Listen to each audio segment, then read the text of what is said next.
El siguiente es un programa pagado de producción independiente y de libre opinión, ajeno a esta emisora. Sus opiniones y manifestaciones no representan ni vinculan a Cadena de Emisoras Columbia ni a ninguno de sus representantes ni accionistas.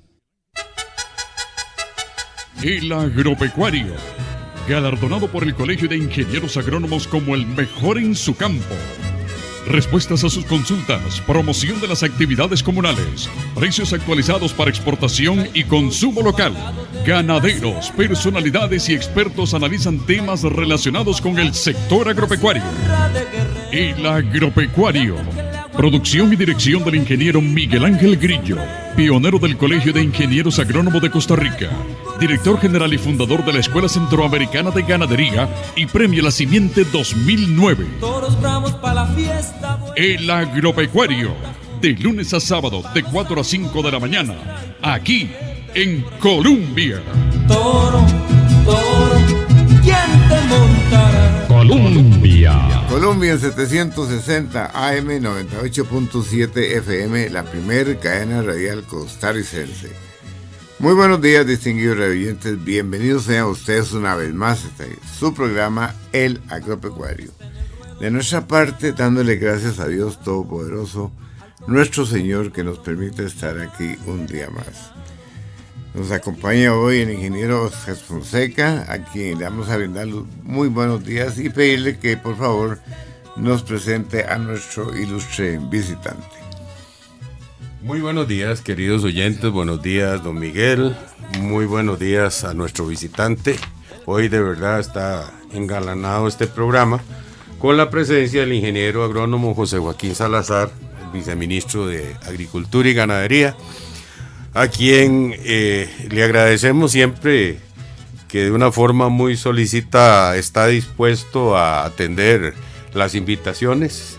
En esta oportunidad tenemos algunos temas importantes que nos parecen que son de mucha relevancia en el quehacer nacional y que son sustantivos, sobre todo en la definición por parte del gobierno, y entonces queremos aprovechar su visita pues para conversar con él de algunas de estas cosas. Así que sin más preámbulo, don José Joaquín, muy buenos días y de nuevo le agradecemos muchísimo siempre su buena disposición a atender nuestra invitación. Bueno, muchas gracias a don Miguel Grillo, a don Oscar. Muy buenos días a todos los radioescuchas, principalmente un saludo a todos los agricultores y agricultoras que son nuestra razón de ser y que tenemos realmente un compromiso con ellos. Y bueno, aquí estamos para hablar, conversar sobre el asunto del quehacer del sector agropecuario. Muy bien, ingeniero. Vamos a comenzar con una serie de preguntas pues que han despertado mucha inquietud entre nuestros radioyentes, los agricultores. La primera, la que se está cayendo por sí sola.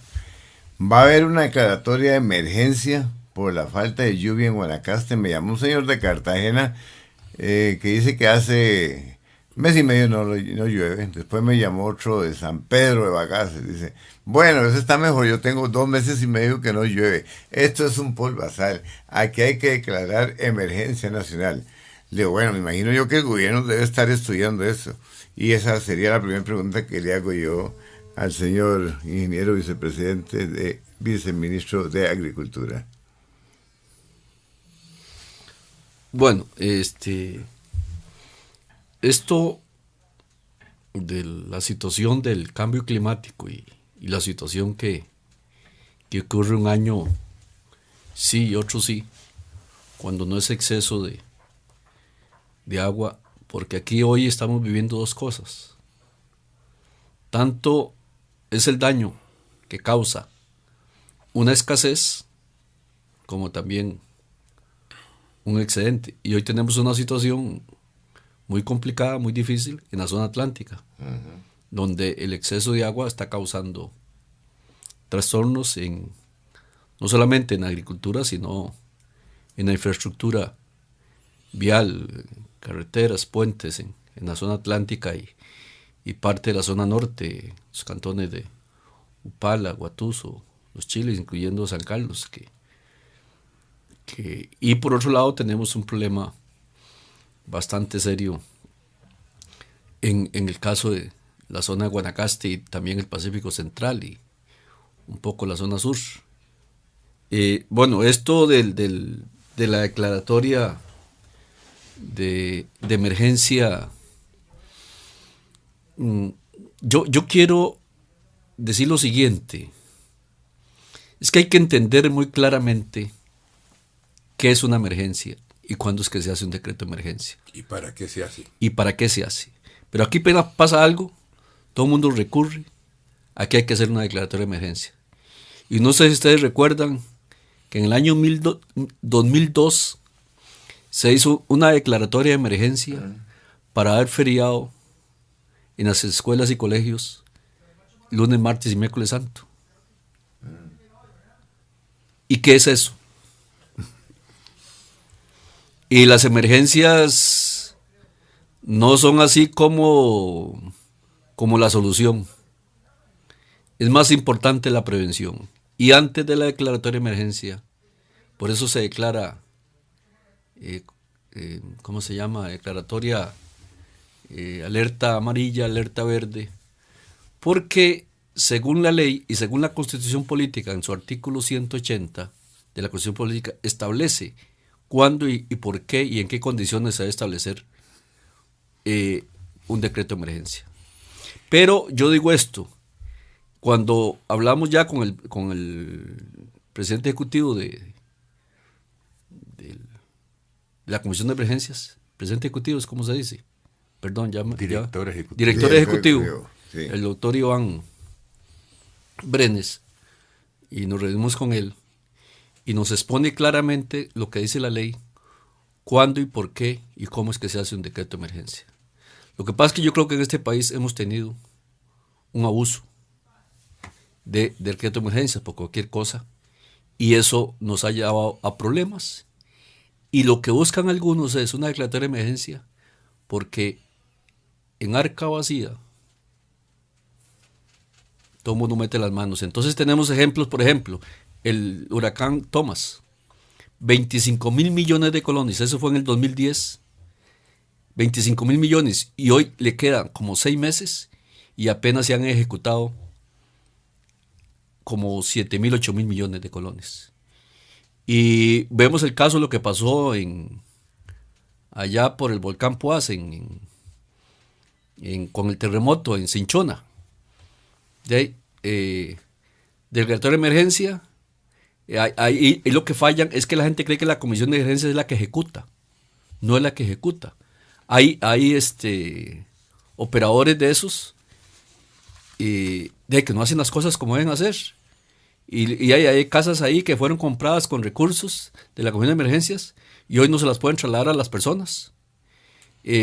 Otro ejemplo, vamos a ver, la construcción de la supuesta carretera de La Trocha, la carretera 1856, se hizo por una declaratoria de emergencia. ¿Y qué significó eso y por qué? Porque de acuerdo al artículo 180 se fundamentaron o se basaron en un asunto de amenaza de guerra, que es una de las razones que dice el artículo 180. ¿Y quién dice que había amenaza de guerra? Para mí, perdón, eso fue una justificación indebida. Y entonces llega un montón de dinero y hacen contrataciones directas, hacen todo así como perdón que lo diga así en esas palabras, a la chambonada, y ahí se aprovecha más de uno. Así es que yo creo que las instituciones, y así nos decía el director de la Comisión de Emergencias, las instituciones lo que tienen que tener es, dentro de su presupuesto, y así lo define la ley, es que tengan presupuestos para riesgos. Hoy, por ejemplo, si nosotros tuviéramos en el presupuesto del MAC para mitigar riesgo, uno podría tener una partida para estar haciendo, qué sé yo, cosas que tengan que ver con la mitigación, la prevención, por ejemplo, silos, pastos, agua, brevaderos, cualquier cosa, pero ahí no vuelve a ver el presupuesto y está en cero. Bueno, precisamente eso que último que tocaste, José Joaquín, era lo que me estaba motivando a una pregunta que te iba a hacer. Y es que en realidad, en esto de las emergencias o no emergencias, yo creo que más importante es lo último que dijiste, Y al final, no sé de qué manera el gobierno de alguna forma va a tener que visualizar la forma, es decir, las alternativas, donde claramente estás diciendo que las arcas están en cero y de hecho ningún presupuesto de ninguna institución pública, creo yo, con bastante certeza, tiene previsto ese tipo de situaciones. Lo que sí va a tener que verse es cómo se estructura la parte legal para ver de qué manera se dotan esos recursos extraordinarios. Porque hay algo también que hay que reconocer, José Joaquín, y me gustaría mucho, y por ahí va la pregunta mía más bien, en el sentido de que no solo no somos previsores, sino que ya cuánto tiempo tenemos de estar hablando la misma historia y todos los años sucede lo mismo. Nosotros acá de alguna manera siempre pensamos en esto, mire, prepárense, mire que hay que hacer, que hay que suplementar la alimentación para el verano, mire qué tal cosa. Y entonces, y vos lo tenés muy claro, ¿qué es lo que ha pasado? Que nada de eso lo ejecutaban las instituciones del sector agropecuario para atrás. Y ahora no solo las arcas están vacías, sino que el nivel de cosas, de trabajo, es muy poco lo que realmente se ha hecho para mitigar de una manera técnica este tipo de problemas. Bueno, ahora, con lo que yo dije anteriormente, debo aclarar. Yo no he dicho en este momento si se va a hacer un decreto de emergencia o no se va a hacer. Eso se está analizando. El director de la Comisión de Emergencias con las instituciones correspondientes y con Casa Presidencial, hay que buscar el fundamento legal.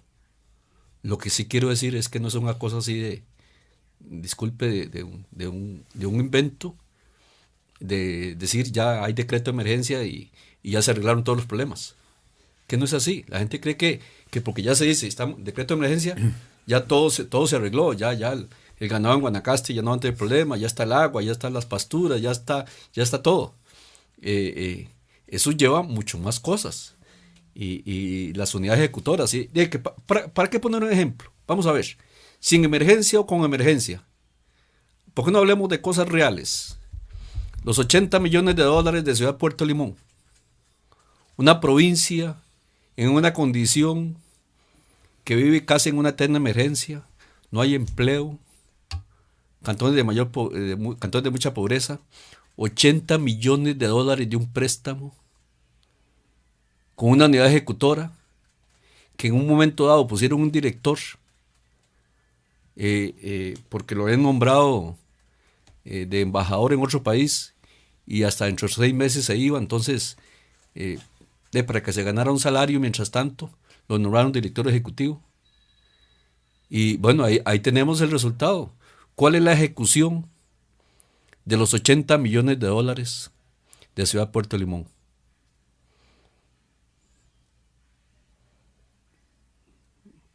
¿Cuál es la respuesta? Y le quedan como 6 meses o año y medio. Yo creo que ese proyecto, cuando uno ve situaciones, por ejemplo, lo que pasa en la zona sur, con Juvesur, ¿cuántos recursos tiene Juvesur? ¿Y cómo se usan? ¿Y para qué se usan?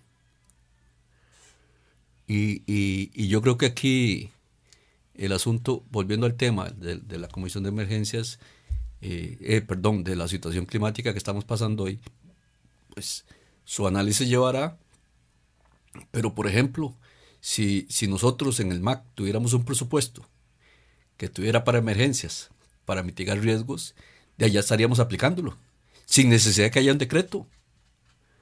Pero se hace el decreto, ¿y a dónde está el dinero? ¿Y qué es lo que se hace? Se hacen contrataciones directas, se hacen cosas. Ahí sabemos los resultados de lo que ha pasado en Parrita, en Quepos, en otros momentos. Y yo creo que esto es un asunto pasa por ordenar, porque si no veamos el ejemplo, y lo vuelvo a decir, ¿por qué no hicieron la carretera a La Trocha bajo un procedimiento normal? Hubiera pasado todo lo que pasó.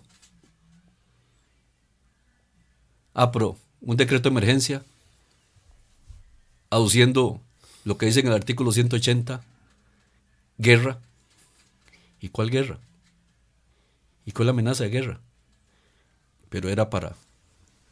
Y entonces, ¿cuánta plata se malutilizó ahí? Que hace falta mucho, y nos hace falta mucho en este país. Estoy muy de acuerdo con todo lo que usted ha hecho, ingeniero, pero voy a insistir sobre el punto de la ganadería en Guanacaste y la agricultura. ¿En qué forma le va a ayudar el Ministerio de Agricultura? ¿Con decreto o sin decreto? ¿Con emergencia o no?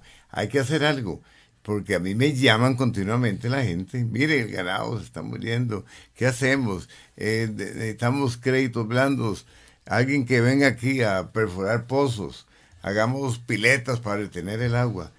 ¿Qué medidas está tomando el Ministerio de Agricultura? Vamos a ver, nosotros ya tenemos el plan. Está. Tenemos el plan. Bueno. Lo que sí no tenemos es los recursos. El financiamiento por eso se consigue, me imagino. Bueno, eso es lo que podría, cuando no se presupuestó, y siquiera ahora hablamos un poquito cómo es que se hace el presupuesto del Ministerio de Agricultura y Ganadería, les puedo contar lo que me pasó ahora que me tocó esa responsabilidad de dirigir la formulación del presupuesto para el 2015. Pero ahora hablamos de eso. Sí, ¿no? Y esta vez usted va a llegar a una ventaja porque ya lleva un censo hecho. Bueno, pero el censo para efecto del presupuesto no tiene una relación. Eso es más que todo, el censo es para dirigir políticas, algunas otras cosas, para ver la situación, pero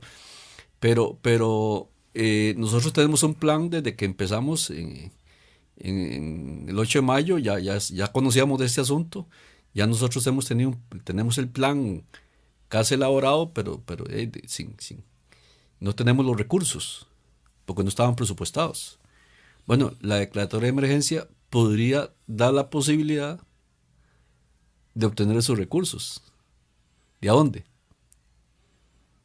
Bueno, en eso consiste el decreto de emergencia, pero bueno, su valoración será. Yo entiendo la situación de Guanacaste. Vamos a ver, es que aquí hace 20 años se habla de agua para Guanacaste. Y yo estoy completamente seguro, porque fui y lo vi con mis propios ojos. Fui al distrito de riego hace un mes. Y cuando vemos el canal del sur y el canal norte o oeste, ya se me olvidaron uno ve la cantidad de agua que hay ahí. Pero, ¿qué es lo que pasa? No hay ningún reservorio. Cuando el ICE produce electricidad, produce energía en la época de verano, y que está el embalse de Arenal, supuestamente en su mayor capacidad, digamos no lleno, porque ahora ya no se llena. Esperemos que con estas aguas que están cayendo en el Atlántico y en la zona norte, pues puedan ayudar un poco. Si bien es cierto, están causando muchos daños, pero puede causar algún efecto positivo en que haya más reembalse en Arenal. Pero ¿qué quiero decir con esto? Que cuando el ICE genera electricidad, genera energía, es en la época de verano. ¿Y cuánta agua sale del reembalse Arenal? ¿Y a dónde va a dar esa agua? Al mar. ¿Qué pasa si se hace una represa como está ahí? Hace años se habla de que ya está el reembalse, es cuestión de hacerlo. El reembalse de Piedras son 850 hectáreas, que ahí está el agua para Guanacaste, no solamente para la agricultura, sino para el consumo humano. Ahí se podría generar electricidad, el desarrollo turístico. Es decir, yo estoy completamente seguro que con agua en Guanacaste, eso es un emporio de riqueza, no solamente en la parte agropecuaria, sino en la parte de turismo, porque con esta situación que nos ha pasado, gracias a Dios, la selección nacional, yo creo que el otro año aquí se nos va a duplicar o triplicar el turismo, y tenemos agua para consumo humano, pero hace 20 años se habla en este país de agua para Guanacaste, pero seguimos en lo mismo. Y yo quiero decir otra cosa. Vamos a ver, es que a nosotros nos han cambiado la mentalidad poco a poco sin darnos cuenta. Nuestros hábitos, nuestra forma de ser, y hay veces buscamos más lo más fácil. Y no solamente lo más fácil, sino lo que no es lo más adecuado. Yo me pregunto, estando en una zona, en el trópico, cuando tenemos en ciertos momentos pasturas en abundante, y recordemos, en abundancia, ¿qué hay que hacer? Es que el manejo de los recursos deben ser eficientes, tanto en abundancia como en escasez. Y en abundancia uno debe guardar como hacían antes nuestros antepasados. Entonces yo me pregunto, nosotros pasamos aquí una época con mucho forraje, pero no sabemos o no usamos, porque sí hay tecnologías para guardar pastos, pasturas, para la época que va a haber escasez. Entonces yo me pregunto, ¿quién volvió a ensilar? Y ahora lo más fácil es comprar el concentrado y echarle una canoa para que el ganado coma. ¿Y cuál es el costo de eso? ¿Cuál es la rentabilidad? Pero yo creo que tenemos que buscar también otras maneras. Y yo creo que sí, don Miguel, usted me pregunta ahora, el problema ya está. Pero también tenemos que pensar, es que siempre viene el problema y cuando viene el problema, cuando uno se le mete el agua hasta el tobillo, es que uno dice, ¿qué hacemos? ¿Limpio el desagüe, desaterro la alcantarilla o limpio las canoas de la casa?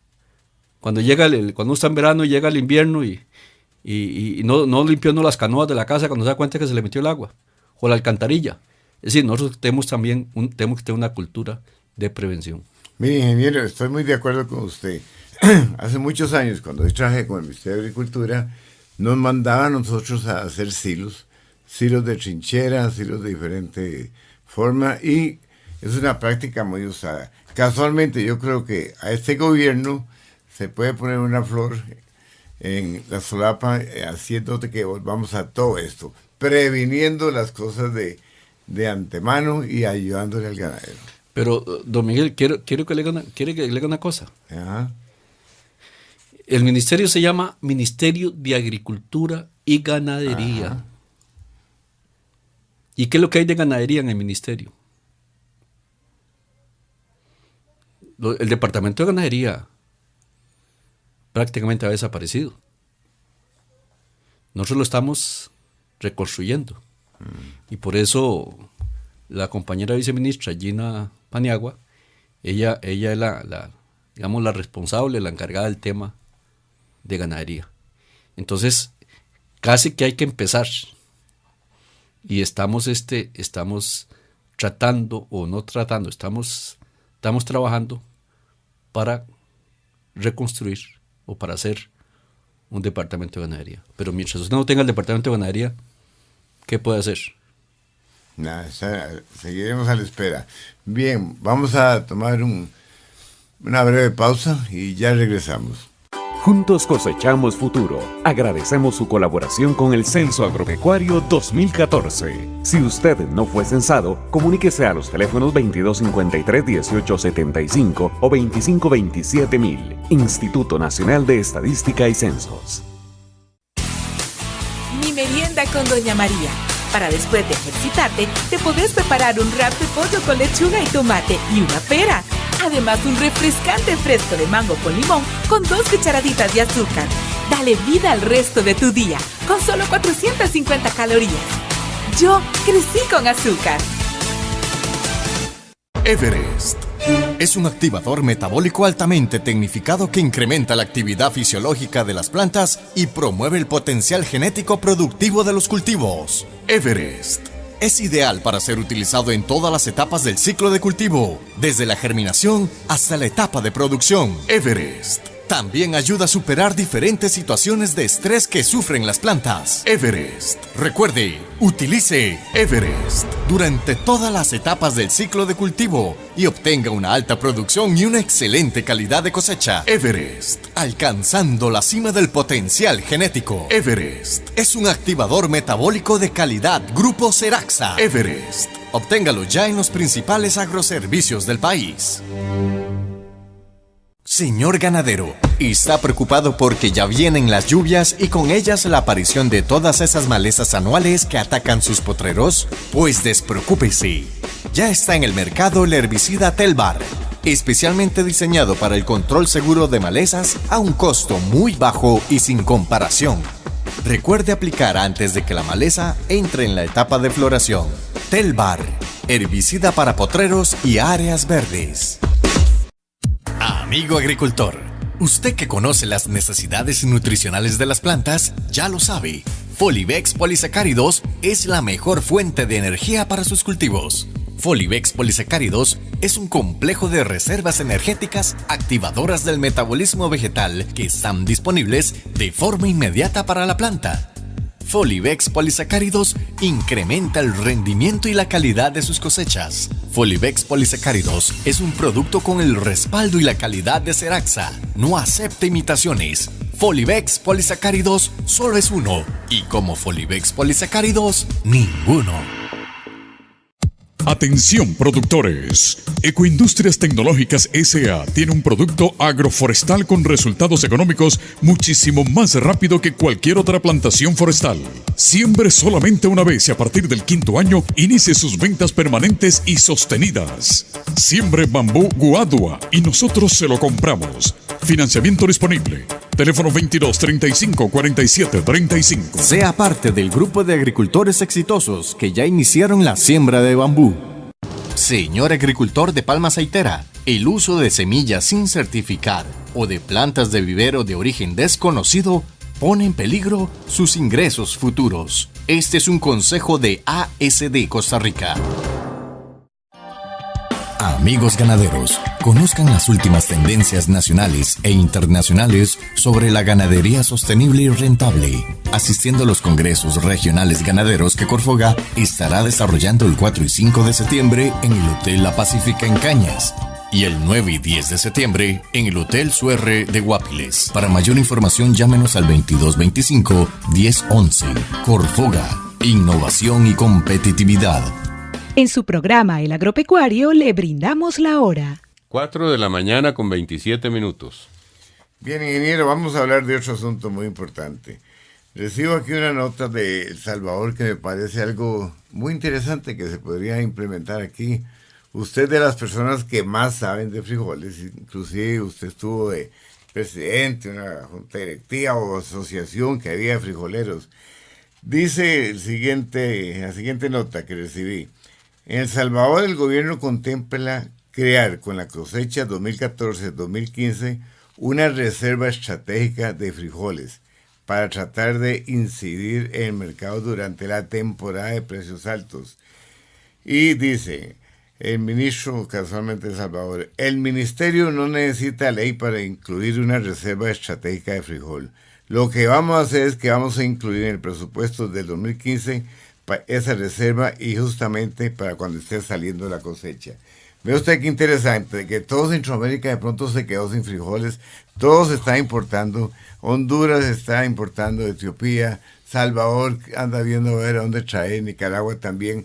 Este es el momento en que nosotros debemos darle impulso a los frijoles en nuestro país.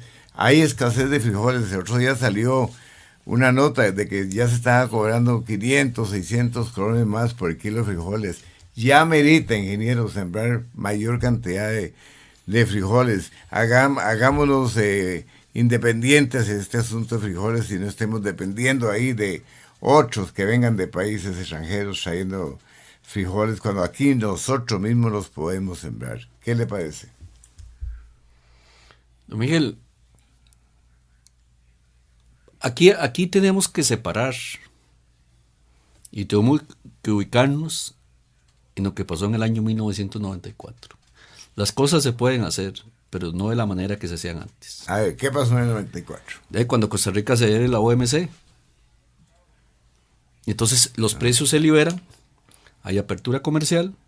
Nosotros tenemos el convenio de integración centroamericana, que fue el mercado común centroamericano. Y hay libre tránsito de mercancías. Lo único que usted puede limitar el ingreso es por normas de calidad o por asuntos fitosanitarios. Como está ocurriendo ahora con frijoles de Nicaragua. Bueno, pero ¿qué es lo que pasa? Vamos a ver. Aquí hay dos cosas que hay que tener claro. ¿Cuántos tratados ha firmado Costa Rica hasta la fecha? ¿Qué cantidad? Bueno, entonces, ¿dónde está? Por ejemplo, hay un contingente arancelario negociado en el Tratado de Libre Comercio con China, que pueden entrar 10,000 toneladas sin arancel. Caramba. ¿Y quién puede parar eso? ¿Y cómo? Es que hay que ver realidades.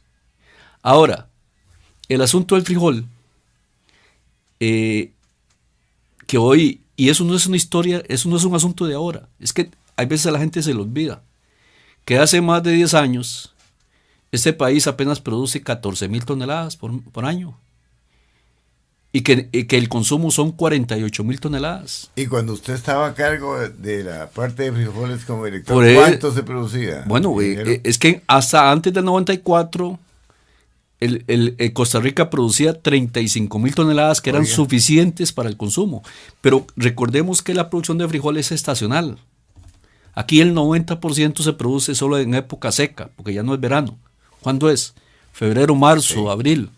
Entonces el CNP compraba todo eso y lo distribuía en el año a un costo de almacenamiento y de cargas financieras, y cuando eso el Banco Central por ley le daba la plata al Consejo Nacional de Producción. Esa partida ya fue eliminada y esa potestad se la quitaron al Consejo Nacional de Producción, y esa transferencia que por ley tenía que dársela al Banco Central ya fue eliminada a través de la ley.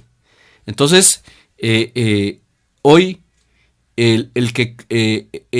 ¿cuál institución del Estado tiene la potestad y los recursos para poder comprar el frijol? No hay ninguna. Solo el CNP, pero para lo que es el PAI, que eso es otra cosa. Pero las cantidades no son tan grandes como estas. ¿Qué pasa hoy? ¿Qué es aquí? Nosotros lo que tenemos que hacer son dos cosas. Productividad. ¿Y qué hacemos nosotros como historias de aquí del pasado? Repetir la historia del cacao, la historia del palmito, la historia de la pimienta negra, de la caña india, del jengibre. Produzcan y después no hay comercialización. ¿Cuál es el elemento más importante en la producción? Yo sé que hay la investigación y la extensión agropecuaria y el crédito y todo eso es importante. Pero usted puede producir muy bien, pero si no tiene a dónde vender y a un precio digno que el agricultor pueda tener una utilidad razonable para que tenga calidad de vida, de todo llega ahí. Aquí hay que buscar varios esquemas. Por ejemplo, productividad. En arroz, ahora que fui al distrito riego en la soja, hay un agricultor pequeño que produce en 6 hectáreas, produce 6.5 toneladas por hectárea. Y el promedio nacional anda en 3.7 o 4 toneladas. Entonces, aquí hay que trabajar más en investigación, transferencia de tecnología para aumentar productividad. Porque en la productividad es donde está la diferencia para tener una utilidad. Ahora, ¿qué es lo que pasa hoy con el frijol? Bueno, nosotros tenemos libre tránsito de mercancías en Centroamérica. Hay una escasez de frijol, principalmente rojo, y cuando se habla de Etiopía, es porque hay una escasez de frijol rojo a nivel mundial. Uh-huh. Nicaragua, por un asunto geopolítico, digámoslo así, que es un país tradicionalmente productor de frijol rojo,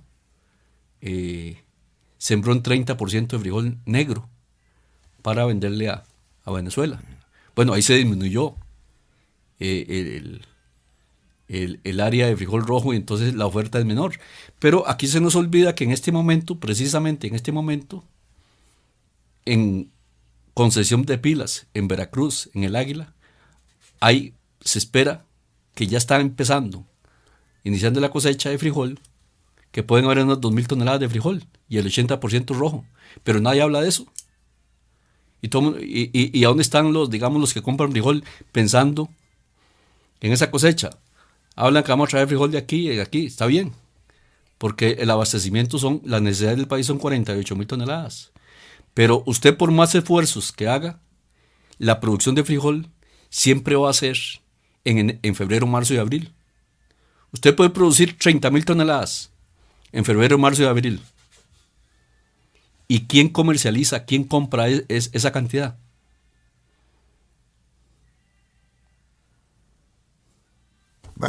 Bueno, pero ahí uno diría lo que hacía el CNP. Ajá. Pero el CNP, podemos hablar del CNP cómo lo dejaron. Que en este momento cualquier otro gobierno que no le interesara ya lo hubiera cerrado. A como está en una situación, pero es crítica que si no se hace aquí un esfuerzo de voluntad política, el CNP se nos puede ir de las manos en cualquier momento. Y entonces tenemos una institución que podría ser la que podría hacer esto, pero que en la situación que está, no está pudiendo ni atender el programa de abastecimiento institucional por la situación en que dejaron esa institución. Entonces, yo lo que digo es que buscar aquel esquema de que el país produzca lo que se come, a mí me parece que ya hoy no aplica. Debe ser una forma razonable de producir una parte e importar otra parte, y tomando en cuenta los compromisos, porque son compromisos, son leyes de los tratados de libre comercio que hay que cumplir. Pero no es cierto también que, digamos, tal vez en la zona o una de las zonas más importantes de producción de frijoles, como es la zona norte, digamos, a raíz de todo este deterioro paulatino en la producción de frijol, pues se ha venido generando, y hay de hecho una pobreza ahora muy, muy, muy palpable. Y eso implica que deban buscarse alternativas, opciones para esta gente. Resulta que hay algunos productores que tomaron la iniciativa con apoyo de algunas empresas y se pusieron a sembrar palma aceitera.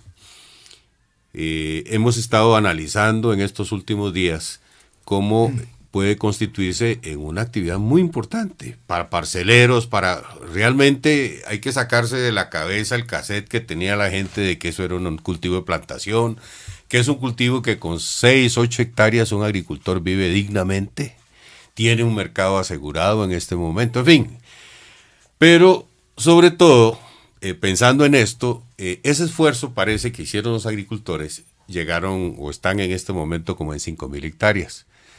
Eso hace un déficit de 3.000 a 5.000 hectáreas más o menos para instalar y justificar la planta.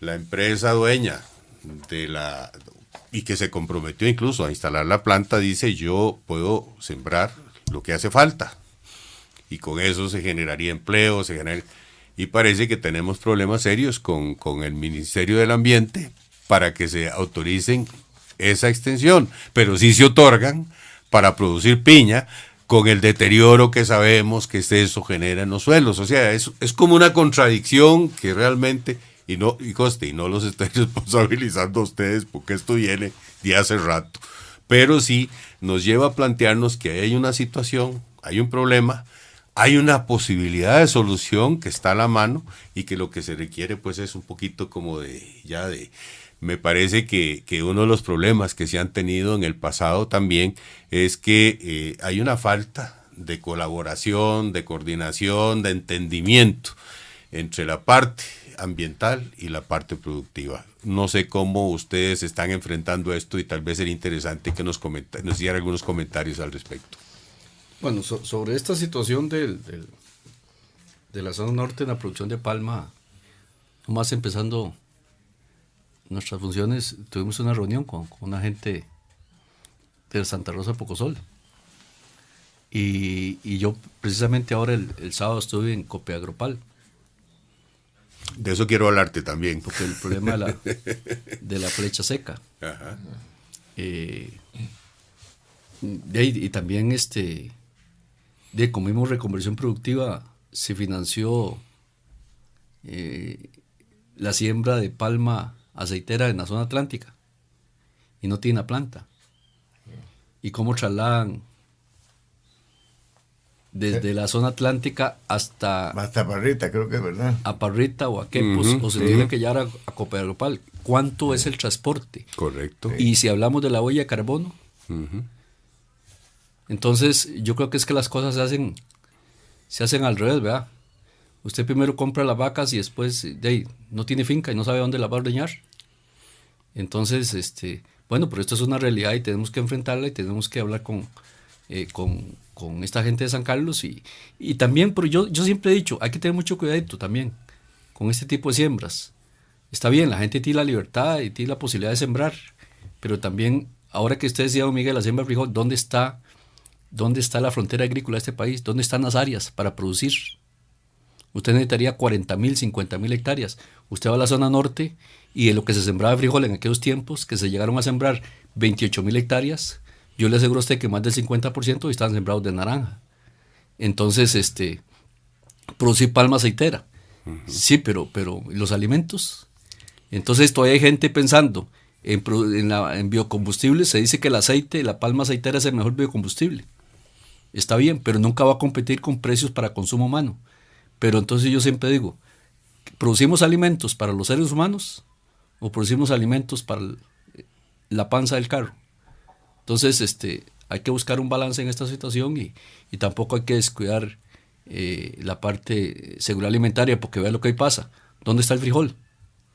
Y ahí, como pasó en aquellos tiempos, usted puede producir pimienta negra y puede producir jengibre, y si no hay comercialización, ¿qué lo hace usted?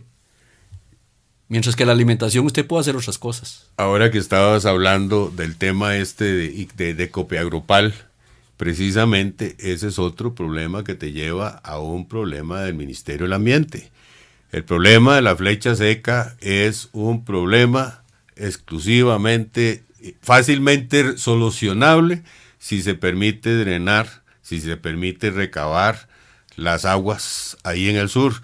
Otra vez volvemos a problemas con el Ministerio del Ambiente, con cosas que se han hecho por años. Perdón, don Oscar, yo estuve el sábado en zonas que nunca se han inundado y hay flecha seca. El problema es múltiple. Hay un problema fisiológico, hay un problema nutricional. Es un problema que no solamente es achacable a las inundaciones. No, pero es que no es solo problema de inundación. El problema es que ya el nivel freático está altísimo, son suelos saturados, y de ahí se inicia buena parte del problema. Entonces, o se drena o realmente no se va a poder, solucionar la situación. El sábado estuvimos allá, inclusive con el presidente ejecutivo del INDER, con Ricardo Rodríguez, y también con la ingeniera Patricia Quiroz del Senara para tomar medidas sobre este asunto. Bien, nos están haciendo señas nuestro compañero Andrés Chávez, así que vamos a otra pausa y ya regresamos. Señor ganadero, usted ya lo comprobó. Navajo es el herbicida más eficaz y económico para el control de las malezas en sus potreros. Navajo, para el control de las malezas de hoja ancha. Con Navajo, usted produce más y mejores pastos. Navajo es un herbicida de calidad internacional con el respaldo de Seraxa. Navajo. Llegaron a Costa Rica las innovadoras bombas de atomizar Torino.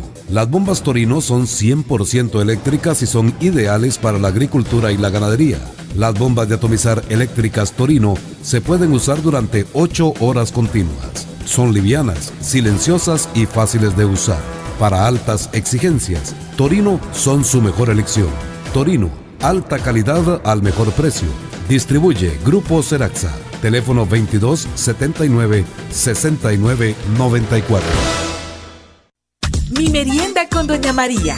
Hoy te recomendamos ponerle a tus hijos un emparedado de lechuga con tomate, con una rodaja de queso fresco y un delicioso fresquito de sandía con limón con 2 cucharaditas de azúcar. Dale a tus hijos un recreo rico y saludable, con solo 250 calorías. Yo crecí con azúcar.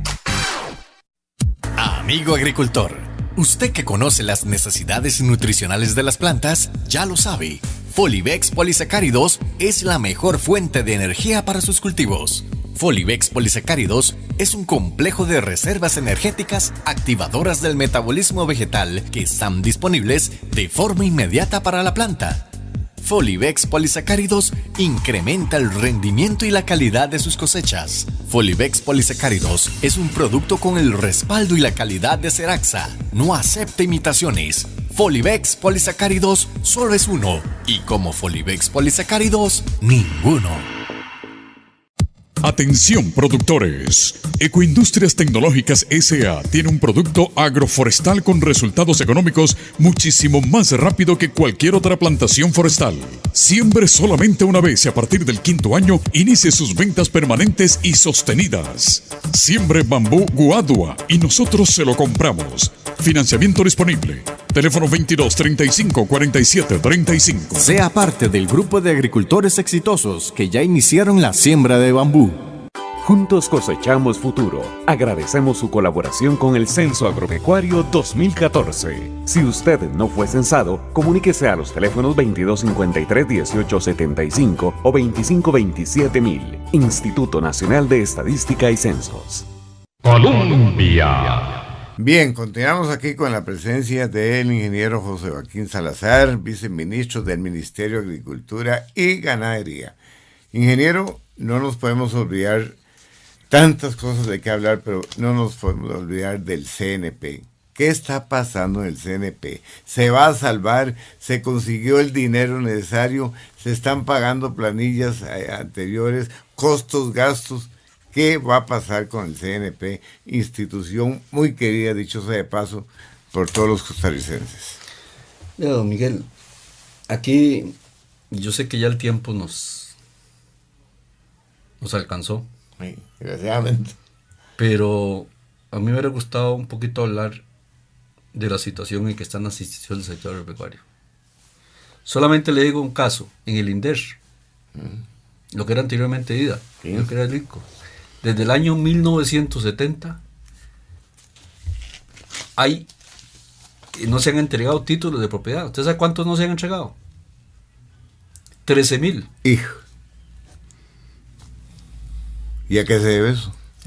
Ineficiencia, que otra es la palabra. Pero qué barbaridad. Un CNP que se encontraron facturas donde los agricultores habían entregado la mercadería a las instituciones públicas y hay gente que se le debe, hay agricultores que se le debe desde el 2012, 2013, y por un asunto. Y vea usted las contradicciones. En el 2011 le dieron un presupuesto.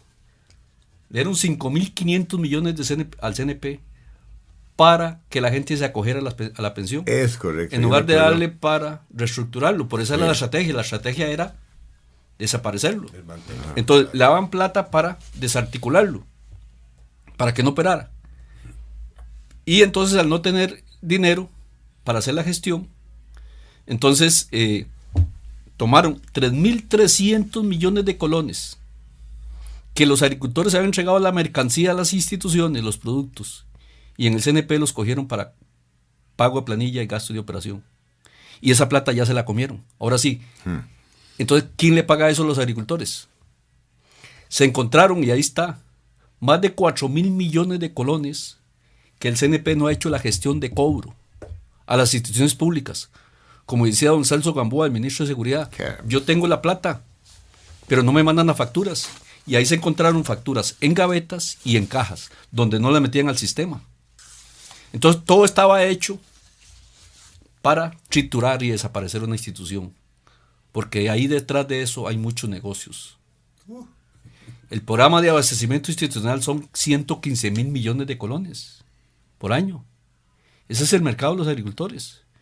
Pero hoy, ¿cómo hace el CNP? En esa situación en que la dejaron. Y estoy hablando del INDER. Yo estoy en la junta directiva del INDER. Y todavía no tuvieron el tiempo o no sé qué pasó, pero sigue la institución como si fuera IDA. No está el reglamento, no está hecha para lo que fue la ley de desarrollo rural. Se está empezando. Y uno ve instituciones como el MAC, y lo digo, don Miguel, después del despacho, la jerarquía en plazas es el director superior de operaciones o el que es director nacional de extensión. Y hay 5 personas con la misma plaza ganando el mismo salario. Oiga usted. Cuando usted llega a una oficina, don Miguel, yo lo invito a que vaya a mi oficina. Y usted vea el piso. Solo la oficina de los 3 despachos, del ministro y los 2 viceministros. Yo le aseguro a usted que ese piso, cualquier oficina se la desea, cualquier edificio. Y ya habían comprado 60 millones en piso para cambiárselo. ¿Y qué hicimos nosotros? Sacarlo. Llévense eso de aquí no lo vamos a cambiar. Porque se presupuesta así. Cuando nosotros llegamos, y ahora que me tocó manejar y dirigir la formulación del presupuesto 2015, solamente en el edificio central, todos los años se presupuesta 60 millones para equipo inmobiliario. Entonces pregunto, ¿aquí hace falta equipo inmobiliario? No, es que todos los años hay que presupuestar. No, este año se presupuesta cero. Cuando usted ve los presupuestos en un edificio central y usted va a una agencia de extensión y no tienen, esas agencias se están cayendo a pedazos, no tienen un carro y no es una institución de servicio en función de los agricultores. O es que los agricultores llegan ahí al edificio del MAC, aquí en San José. Todo está concentrado. Cuando le dije yo a la encargada de presupuesto, viajes al exterior y viáticos al exterior, me le pone cero. Pero ustedes no van a viajar. Le digo, póngamele cero. Pero si ustedes necesitan viajar, póngamele cero. Entonces, empezar a arreglar eso es hasta un asunto de cultura. Las cosas se hacían así. Y entonces, quisiera más tiempo para poder hablar. Y ahora en el informe de los 100 días va a salir. Eso es lo que le iba a preguntar. De todo lo que ha pasado y cómo están estas instituciones y cómo hay que replantearse y cómo enderezar. Y además de que hay en la misma institucionalidad, personas creen que la institución es un fin en sí mismo. Islas, en las mismas, uno encuentra en el Ministerio de Agricultura, islas. Ahora, imagínense en las instituciones la coordinación que tiene que haber, porque siempre hay un usuario. ¿Quién es? Es el agricultor que está allá en los Chiles, en San Vito, allá en Ojancha. Pero el funcionario está acostumbrado a estar en oficinas centrales, con buen aire acondicionado, con buenos recursos, y que tienen derecho a un salario digno, está bien, pero que deben pensar que siempre hay un agricultor que está esperando un servicio de calidad, y que ese servicio de calidad al final de cuentas es el que lo da el extensionista. Pero aquí hay que empezar a cambiar muchas cosas, y esto no es así de la noche a la mañana. No sabíamos que la cosa estaba tan grave. A mí me sorprende francamente. Don Miguel, estamos hablando de esto ya en pocos minutos, pero si podemos hablar de esa situación. Yo creo que vale. Yo le hablaba de esto solamente de los 5 plazas. Le puedo hablar de otras situaciones. Lo que pasa en toda la institucionalidad, pero así nada más es un barniz para que se den cuenta cómo están estas instituciones. Una cosa es estar afuera y estar adentro. Lo que ha pasado en esas instituciones a lo interno, cómo están. Y bueno, aquí tenemos un gran reto. Aquí no estamos, lo más fácil es herencia para la casa, pero queremos darle realmente tener una institucionalidad fuerte. Son 15 instituciones del sector agropecuario, más otra institucionalidad que son todos los agricultores, todas las organizaciones, que son más de 6,000. Bueno, pero para eso estemos, y entonces el reto y los logros no son así de hoy a mañana. Yo creo que tenemos que hacer mucho, y esa es la tarea que tenemos que sacar adelante, pero primero hay que arreglar las instituciones. Usted con una casa desarmada, usted no puede empezar. Usted primero llega a la casa, y eso que decía Luis Guillermo, que la finca está encharelada. Sí. Yo creo que con un cuchillo y un machete puede limpiar la finca, pero ¿qué va? Yo creo que se necesita más que un cuchillo y un machete. Nos preocupa mucho el escuchar esto. Hay que sanear mucho las instituciones, pero si aquí pudiéramos hablar un poquito más ampliamente de lo que pasa, por ejemplo, en el CNP, que el CNP, si no lo fortalecemos, aquí se nos va a las manos la producción nacional para el mercado nacional. Pero bueno, también hay otras cosas positivas que podemos hablar en su momento, y qué estamos haciendo, cómo estamos enfrentando esto para que realmente una institucionalidad de servicio al usuario tenga un servicio de calidad. Caramba, sí, la cosa es seria. Mire, ingeniero, ya nos está venciendo el tiempo otra vez, pero ¿usted cree que después de que le rinda el informe al señor presidente de los 100 días pueda venir aquí y hablar un informe suyo en la agricultura sobre los 100 días? Claro que sí, con mucho gusto. Porque usted nunca ha tenido pelos en la lengua, y el ingeniero, si de venir a las 4 de la mañana a contestar el teléfono, viene aquí a las 4 de la mañana. Entonces lo podemos dejar así. Y quiero decir hoy, para mencionar, ya el viernes estuve ya en Puerto Jiménez con don ¿El señor Parajeles? No, ¿qué tira? Seguro me va a reclamar que no lo estoy saludando. Don Evaristo de Puerto Jiménez. El viernes estuve, un señor que llama mucho a este programa. Sí, es que... Baldomero. Sí, correcto.